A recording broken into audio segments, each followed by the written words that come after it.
Additionner des fractions à l'aide de d'autres modèles. Voyons aujourd'hui deux autres modèles.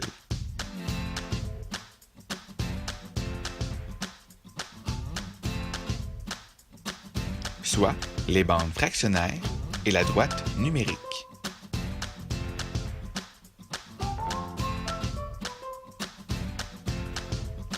Ainsi, tu peux représenter des fractions à l'aide de bandes de papier, nommées bandes fractionnaires.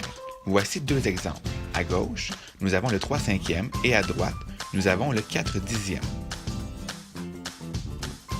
Voici d'autres bandes fractionnaires qui représentent des fractions dites équivalentes.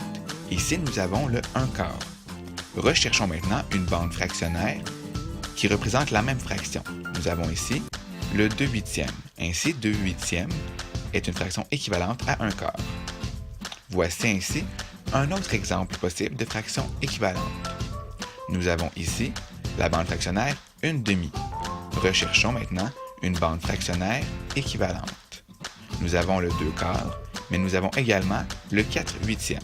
Ainsi, ce sont tous des fractions équivalentes.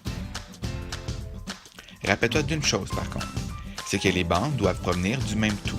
Ainsi, nous avons ici la bande fractionnaire 1.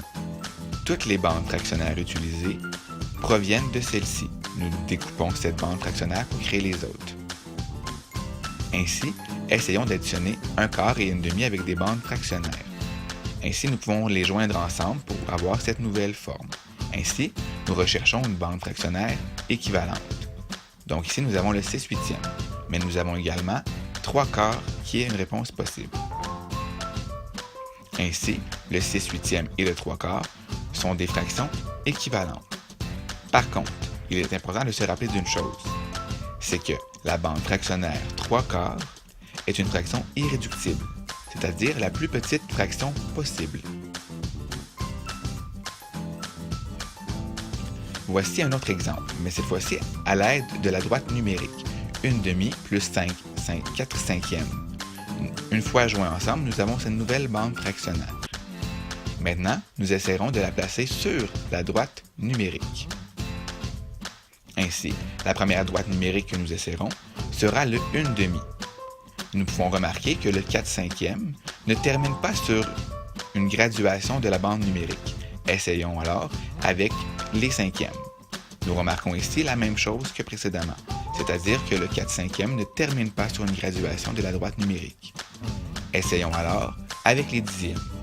Nous remarquons que le 4/5e termine exactement sur la graduation de la droite.